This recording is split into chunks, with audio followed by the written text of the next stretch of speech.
Donc bonjour ou bonsoir, bienvenue dans Diao Academy. Donc dans cette vidéo, nous allons faire la leçon sur travail et puissance mécanique. Donc c'est niveau première S1 et S2.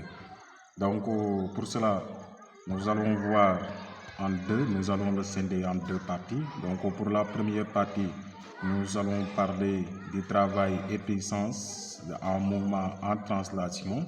Donc en translation. Donc, c'est-à-dire que là, le mouvement s'effectue sur une ligne droite. Donc, l'autre partie, c'est en rotation. Donc, le travail et puissance d'une force en rotation. C'est-à-dire que là, le mouvement décrit un arc de cercle ou un cercle. Donc, pour cela, on va faire un petit rappel des définitions du travail. Donc, on va faire là une force. Si on prend une force F, donc une force grand F comme ça, donc cette force-là effectue un travail. Donc, c'est lorsque son point d'application sens de position. Donc lorsque son point d'application change de sens de position. Donc c'est ça la définition du travail d'une force. Donc là on va parler de travail d'une force constante en translation. Donc le travail d'une force,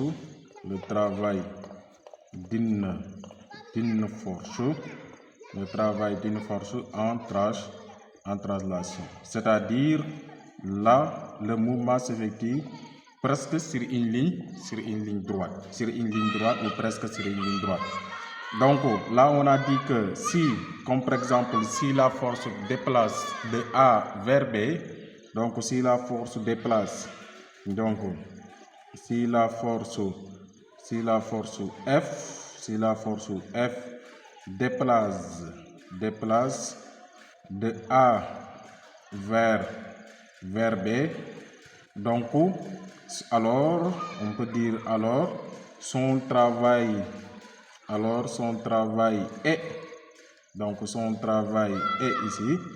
Donc là on aura quoi? W de F égale à combien? Égale la force vectorielle scalaire AB vectorielle, qui n'est rien d'autre que F en norme multiplié par AB en norme fois cosinus de l'angle formé entre ces deux vecteurs là. Donc c'est ça l'expression d'une force en mouvement de translation. Donc F fois AB fois cosinus de l'angle formé entre les deux vecteurs. Donc c'est ça la formule. Donc à partir de cette formule là, nous pouvons déduire les natures, c'est-à-dire la nature d'un travail. Donc on va attaquer la nature d'un travail. Donc la retenue très bien, connaît toujours le travail d'une force en translation. Donc la nature d'un travail. Donc ici il y a, donc là on peut dire que le travail ici, donc là la nature d'un travail. Donc ici suivant le signe de cosinus de cet angle là, on peut déduire trois sortes de travail. Donc là il existe trois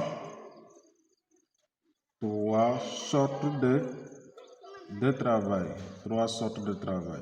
Donc il existe trois sortes de travail. Maintenant, lesquelles?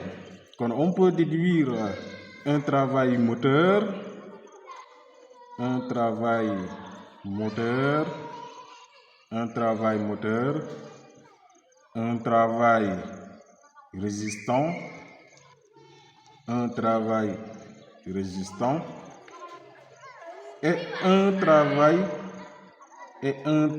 nul. Et un travail nul.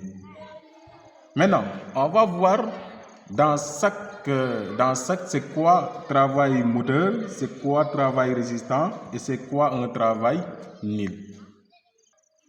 Donc pour un travail moteur, donc on va détailler c'est quoi un travail moteur. Un travail moteur. Donc la définition classique ici, c'est qu'un travail, c'est la définition classique qu'on peut donner. Donc un travail moteur, est un travail dont la force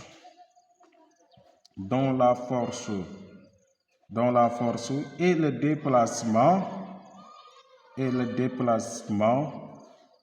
dont la force et le déplacement ont le même sens.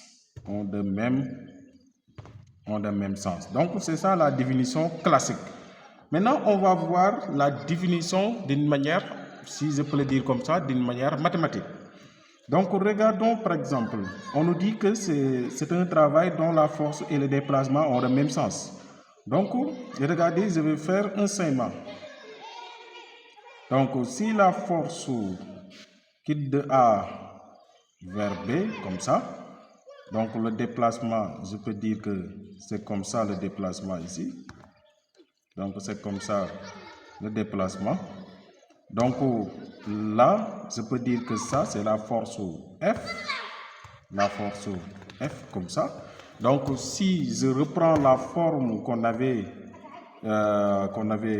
sur l'autre page, donc W de F égale à combien? Égale à F fois AB fois l'angle formé. Regardez bien, quand je mets l'angle formé entre F et AB, ici, je peux le mettre alpha. Donc, fois cosinus de l'angle alpha.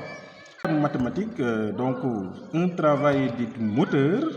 Donc là, on peut dire que F effectue un travail moteur si seulement si alpha appartient dans l'intervalle 0, pi sur 2. 0 pi sur 2 avec pi sur 2 ouvert. Donc, cela veut dire quoi? Cela veut dire que 0 est compris entre c'est-à-dire alpha est compris entre 0 et pi sur 2. Maintenant, si alpha est compris entre 0 et pi sur 2, cela veut dire que cosinus de alpha sera positif parce qu'il sera dans l'intervalle positif. Donc, cosinus de alpha est positif. Donc, d'où là, ce sont des constantes. C'est-à-dire ça ne varie pas. Hein? Ce sont des forces, là, c'est une force constante, là, une distance est constante. Donc, cela veut dire quoi? Cela veut dire que F fois AB fois cosinus de alpha sera aussi un nombre positif. D'où on aura quoi? W de F sera aussi positif. Donc, autrement dit quoi ici, en mathématiques, on peut dire que un travail est dit moteur si et seulement si son travail est positif. Donc, c'est comme ça que la définition mathématique. Donc, on va voir un travail résistant. Donc, un travail résistant.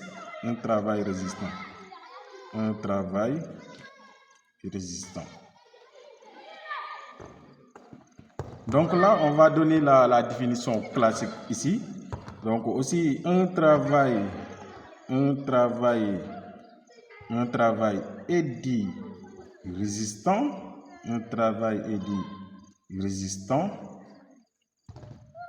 Si ou quand la force et le déplacement,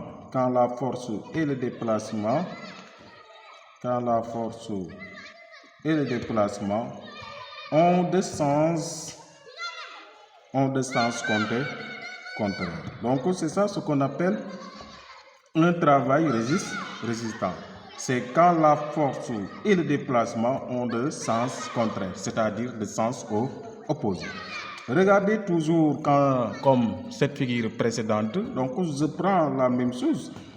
Donc la force se déplace de A vers un point B, donc c'est ça le déplacement.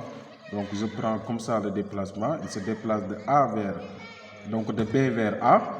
Donc là, donc on a dit que la force et le déplacement auront deux sens opposés. Donc la force, par exemple, il va se trouver comme ça. Donc la force F, Donc là, on va faire le même raisonnement ici. Donc toujours, je vais prendre comme l'angle alpha. Donc l'expression de la force va se réduire à quoi? C'est F fois AB fois cosinus de alpha. Maintenant, pour cela, donc alpha doit appartenir à l'intervalle, donc il doit appartenir à l'intervalle pi sur 2, point virgule, pi. Donc pi sur 2, pi. Donc cela veut dire quoi? Alpha est compris entre pi sur 2 inférieur à pi, c'est-à-dire inférieur ou égal à pi. Donc si alpha est compris dans cet intervalle-là, ça veut dire que cosinus de alpha sera positif. Donc d'où F fois AB fois cosinus de alpha fois cos de alpha sera aussi un nombre positif. Et par conséquent, W de F sera positif aussi. Donc, en définition mathématique, on peut dire quoi? Donc, un travail est... Donc là, je m'excuse, là c'est négatif, hein? Ce sera négatif, c'est négatif ici, ce sera négatif. Là c'est négatif, je m'excuse, c'est une erreur. Donc là, c'est négatif, hein? Donc si alpha est compris dans cet intervalle-là, donc il va être comme dans le cercle trigonométrique comme ça. Donc il est dans cet intervalle, il est dans cette partie-là, il sera un nombre négatif. Donc cosinus de alpha sera négatif, d'où F fois AB fois cosinus de alpha sera négatif, d'où le travail de cette force-là est négatif. Donc on peut dire en termes mathématiques qu'un travail est dit résistant si son travail est négatif. Ok, donc la dernière, donc ici c'est travail nul. Donc un travail nul. Donc nul, comme on le dit, hein, nul c'est travail ou c'est zéro. Donc là, avant cela, on va donner la définition classique. Donc un travail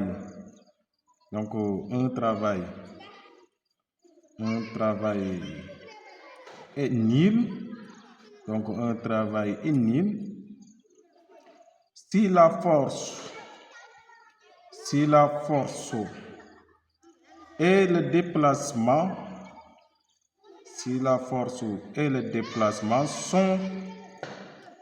sont perpendiculaires. Si la force et le déplacement sont perpendiculaires. Donc c'est ça ce qu'on appelle un travail nul. Donc toujours si je prends comme ça, donc il va se déplacer de A vers B. Donc c'est ça le sens de déplacement. Donc la force sera comme ça, la représentation de la force avec un angle droit. Donc là, toujours là c'est alpha. Donc la représentation, la formule va se réduire à quoi? Ce sera F fois AB fois cosinus de l'angle formé entre A et B qui est alpha ici. Et alpha ici, or alpha c'est égal à pi sur 2. Donc alors cosinus de pi sur 2 c'est égal à 0. Donc ce qui va impliquer F fois AB fois 0, c'est-à-dire cosinus de pi sur d égale 0, c'est égal à 0, car tout nombre multiplié par 0 en mathématiques est égal à 0. Donc, cela veut dire quoi? Cela veut dire que W de f égale à 0. Donc, c'est pourquoi on l'appelle nul. Ça veut dire que c'est égal à 0. Donc, un petit remarque qu'on peut faire ici, c'est que, donc, une petite remarque qu'on peut déduire de ces trois choses-là, c'est que le travail d'une force est une grandeur algébrique. Donc là, on peut dire que le travail d'une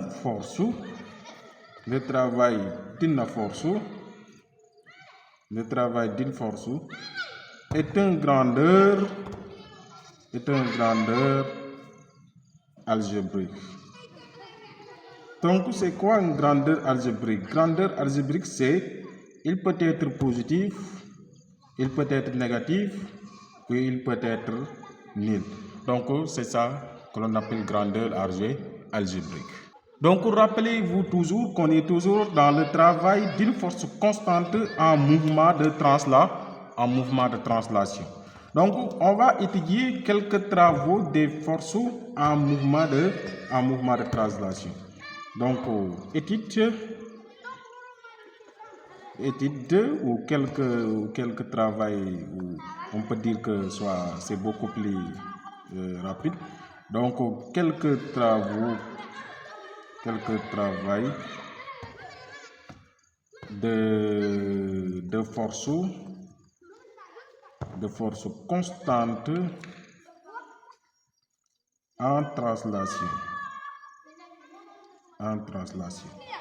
Donc, c'est comme ça. Donc, la première qu'on va mettre, c'est P, c'est-à-dire le poids P, poids.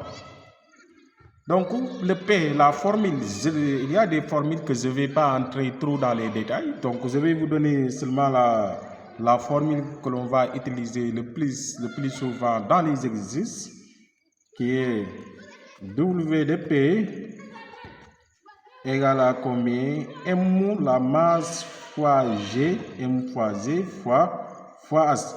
Mais tout en sachant que là, c'est plus ou moins. C'est-à-dire que parfois, comme on l'a dit en haut ici, parfois le travail peut être négatif et parfois aussi le travail peut être positif pour le poids. Donc, on va voir quand est-ce qu'il est négatif ou quand est-ce qu'il est positif. Donc là, si le corps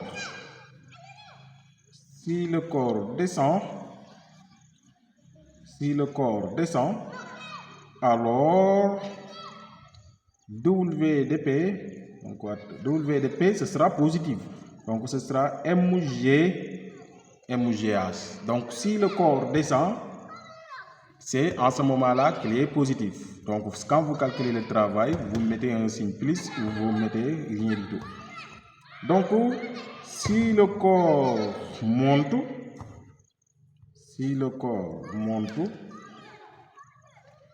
alors W de P égale à moins MGH. Donc, si le corps monte, ce sera moins MGH. Et là aussi, il faut retenir bien que, cela c'est en remarque, on va le mettre en remarque. Donc, le travail 10 poids ne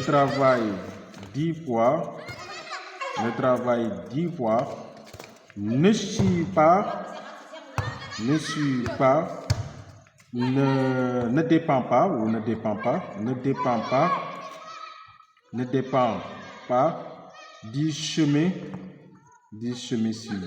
Ne dépend pas du chemin suivi. Donc là aussi, on peut, c'est-à-dire quoi? C'est-à-dire que la force, donc le poids, est une force conservative. C'est bon. Donc, on peut dire alors le poids est une force conservative. Donc, regardez, quand je prends quelque chose comme ça, il va mettre un plan incliné comme ça. Donc, il y a l'objet quitte de A vers B. Il va quitter de A vers B. Donc, s'il quitte de A vers B, ça veut dire quoi? Il monte. Donc, s'il monte, donc là, avant tout d'abord, c'est ça que là, c'est l'angle alpha. Là, ce sera la hauteur H. Donc, s'il monte, on a dit que s'il monte ici. Donc là, on a dit que s'il monte, ça devient, là, c'est cette formule-là qu'on va appliquer. Donc, W de P égale à combien? Moins MUGH. Donc la masse, si la masse a été donnée, comme par exemple on a donné MU égale à 2 kg, et là aussi on va donner G égale à 10 newtons, 10 newtons par kilogramme, et aussi donc là le H c'est à vous de le chercher. Et après on vous a donné AB, AB égale à 2 mètres. Donc le H, on peut le chercher. Donc H égale là, c'est le côté opposé de l'angle alpha. Donc là, on peut dire que ici, sinus de alpha égale à combien? H sur A, H sur AB. Donc ce qui veut dire que H égale combien? Sinus de alpha fois A fois AB. Donc là, et après, vous le remplacez, l'alpha peut être donné dans l'exercice, AB, il est là, donc vous remplacez et vous calculez. Donc c'est seulement ça. Donc après, on va voir aussi le travail de tension. Donc on va voir la tension d'un ressort, la tension d'un ressort. Donc là aussi, la tension ici de travail, ce sera rien d'autre que W de T. W de T égale à combien? Égale à 1 demi de K. Donc ce sera 1 demi de K x1 au carré moins x2 au carré. Donc avec K, donc K est la constante, K est la constante de raideur. K est la constante de raideur là. Donc il s'exprime en newton par mètre. Et x1 est la position initiale. X1 est la position ici initiale du ressort. Et x2 est la position finale. Donc là, c'est la position finale. Donc c'est ça la formule du travail d'un ressort. Donc après, on peut voir aussi en dernier lieu le travail des forces de flottement. Donc la force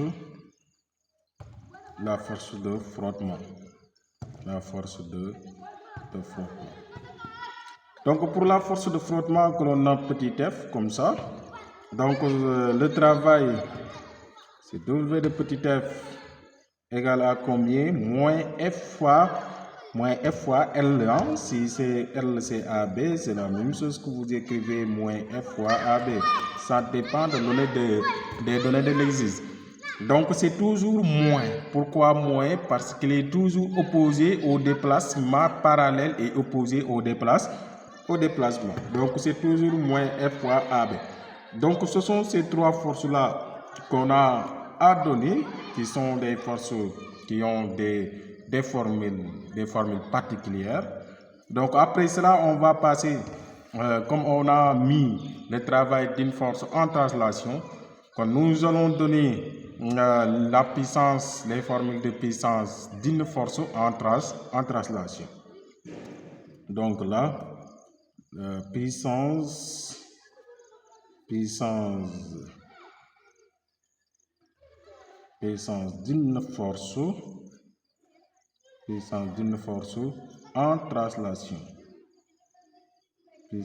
force en translation. Donc pour cela, donc la puissance d'une force en translation, donc la puissance, sa formule aussi, c'est aussi W de F. C'est ça la formule générale, W de F sur T. Donc c'est ça la formule générale. Hein? Donc aussi, à partir de cette formule-là, on peut dégager une autre formule. Donc l'autre formule, c'est quoi? Donc là, c'est la première formule. Donc l'autre formule, c'est que W de F, on avait dit que c'est égal à F fois AB fois cosinus de l'angle formé que je peux appeler alpha sur T. Et après là, je peux scinder la fraction. Donc ça va me donner quoi? AB sur T fois F fois cosinus de alpha. Donc AB sur T, c'est la distance sur le temps. Distance sur le temps, on avait appris que c'est égal à F. Donc c'est V, hein, je m'excuse. Donc c'est V, c'est la vitesse V fois F fois cosinus de l'angle formé. Donc c'est la même chose que si j'écris, c'est F fois V fois cosinus de alpha. Maintenant, en particulier, là, c'est la deuxième formule. Maintenant, en particulier, si on prend alpha égale 0, c'est-à-dire cosinus de 0, c'est égal à 1. Donc, si alpha égale à 0, donc la formule va revenir à quoi? P égale à F fois V. Donc là, cette formule-là, c'est une particularité de cette formule-là. Donc, c'est ça qu'on peut dire. C'est le travail et puissance d'une force en translation. Donc, on va parler tout de suite le travail et puissance d'une force en rotation. Donc là, le travail d'une force.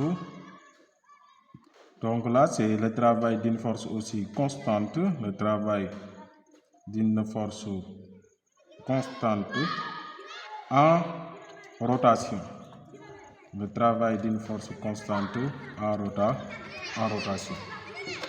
Donc ici, pour cela nous allons parler. Donc pour cela, nous allons parler un petit peu de ce que vous avez vu en jargon. Donc les mouvements quoi, je m'excuse, le moment. Donc là, le moment d'une force. Le moment d'une force. Donc là, le moment d'une force, quand une force effectue un mouvement de rotation autour d'un axe fixe que l'on appelle delta, donc ce sera quoi? Le moment d'une force autour d'un axe fixe delta, c'est égal à quoi? Plus ou moins F fois D. Donc le moins et le plus dépend du sens de l'orientation choisi arbitrairement par l'élève. Donc là aussi, on ne va pas y s'étendre trop parce que vous l'avez vu en jargon. Donc à partir de ce moment-là, nous allons dégager la formule du travail de cette force en rotation qui est W de F. Donc W de F égale à combien? Moment de cette force-là suivant l'axe delta multiplié par l'angle θ. Donc là, moment de F par rapport à l'axe delta s'exprime en newton par mètre. Donc θ est l'angle balayé. Donc θ est ici l'angle représente ici l'angle balayé ici représente l'angle balayé en radian. Donc son unité ici c'est en radian. Donc là aussi vous y faites très attention. Donc ici la formule ici c'est quoi ici? C'est moment de F par rapport à l'axe θ multiplié par l'angle balayé par cette force. Regardez, je vais donner un petit exemple comme ça. Donc, si la force effectue un mouvement comme ça, donc il va quitter de ce point A et il va effectuer un mouvement jusqu'à vers ce point-là. Donc, regardez, quand je fais comme ça, la force F, il est là. Donc, ce point A, Donc, l'angle, vous voyez, il quitte de A vers B en balayant cet angle-là que l'on appelle l'angle θ. Donc, ce que va faire l'élève, c'est d'abord, il va calculer le moment. Donc, ici, le moment, si je prends comme ça, comme étant l'axe arbitrairement, comme le sens arbitrairement choisi, donc, au moment de F par rapport à l'axe delta, donc si je prends ici comme étant l'axe delta, il est là, à peu près, l'axe delta, il est là. Donc, au moment de F par rapport à l'axe delta, quand le sens choisi et le sens de la force ont le même. Le sens choisi et le sens de la force, c'est-à-dire ont le même sens. La force et le sens choisi ont le même sens. Donc, ce sera plus F fois D, le bras de levier. Le bras de levier n'est rien d'autre que le rayon ici. N'est rien d'autre que le rayon. Donc, c'est égal à F fois R. Et après, vous remplacez les données et ensuite vous pouvez calculer donc le moment. Et après, l'angle balayé, c'est vraiment facile à démontrer, à sortir. Donc, on va voir. Donc là, ici, à partir aussi de cette formule-là, nous pourrons voir aussi dans les exercices le travail, comme si on veut calculer le travail d'un couple de force. Donc ici, le travail d'un couple de force. Le travail d'un couple de force. Donc là, il faut qu'on définisse ou on vous rappelle c'est quoi un couple de force. Donc on appelle couple de force. On appelle couple de force, c'est-à-dire ici couple de force ici, ça veut dire au moins deux forces, hein? Au moins ici deux forces. Donc ces deux forces-là doivent être parallèles. Ils doivent être parallèles. Maintenant, ces deux forces-là doivent être de même intensité.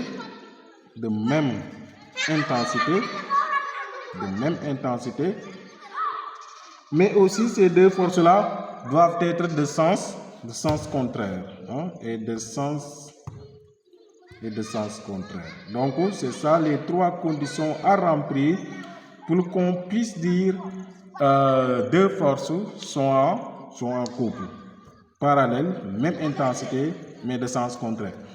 Donc, regardez si je prends exemple comme ça, cet axe-là, il y a une force qui est là, que je vais noter F1, et une autre force que je vais noter F2. Donc, avec ici l'axe fixe de rotation. Donc, pour cela, on peut dire que ces deux forces-là sont en couple. Donc, on peut dire que F1, la force F1 et la force F2 sont en couple. Donc, pourquoi? Parce qu'elles obéissent à ces trois règles-là. Donc, on va voir ce. Donc, regardez, ces deux forces-là vont décrire un mouvement de rotation. On avait dit qu'un mouvement de rotation, c'est la trajectoire circulaire ou décrire un arc de cercle. Et quand ces deux forces-là oxydent, ils vont décrire un arc de cercle. Donc, c'est un travail en rotation. Donc là, la formule nous donne quoi? W, ce sera égal à combien? Moment de ce couple, c'est-à-dire vous allez calculer le moment de ce couple de force multiplié par l'angle balayé, c'est-à-dire multiplié par θ.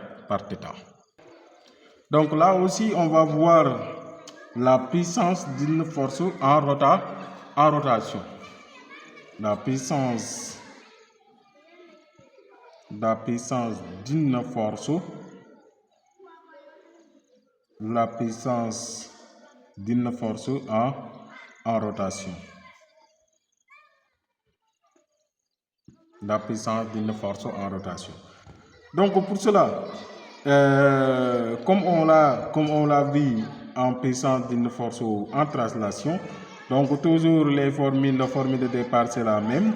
W de F sur le temps. Donc là, c'est la première formule. Donc je vais le noter la première formule. Donc il y a une autre en exploitant cette formule-là. On avait dit que c'est moment de F par rapport à un axe delta fixe multiplié par θ, l'angle balayé, sur combien? Sur le temps. Donc en scindant la fraction, on peut avoir quoi? Moment de F par rapport à l'axe delta multiplié par θ sur t. Maintenant, regardez très bien, θ sur t, ce n'est rien d'autre qu'oméga. Oméga qui est la vitesse angulaire. Oméga qui est la vitesse angulaire ou la vitesse de rotation. Donc là, la formule peut se réduire à combien? C'est-à-dire moment de F par rapport à l'axe θ multiplié par oméga. Donc toujours là, on avait dit que c'est égal à Newton mètre. Et là, s'exprime en radians par seconde. Hein? C'est radians par seconde ou radians point seconde moins 1. Là, vous le savez tous, là c'est en watts. Là c'est en watts. Donc c'est ça seulement qu'on peut y dire sur les travail et puissance d'une force. Maintenant, pour terminer la leçon, je vais vous donner quelques conversions que vous pouvez y besoin sur les calculs. Donc au niveau des calculs, donc vous voyez, on ne travaille pas avec kilowatts, mais si on a 1 kilowatt égale à 1000 watts, qui n'est rien d'autre que 10 puissance 3 watts. Et 1 mégawatt égale 10 puissance 6 watts. Et 1 cheval vapeur égale 736 watts. Donc ce sont des conversions qui seront vraiment très intéressantes pour les gens qui veulent faire des exercices. Donc on arrive au terme de cette séance de cours. Donc on vous dit d'abonner à la chaîne, de liker la vidéo, mais aussi de le partager. Maintenant aussi, vous pouvez adhérer dans notre différents groupes de travail en nous envoyant un message WhatsApp au 77 908 19 62. Donc on va vous dire à très bientôt dans notre prochaine séance de cours.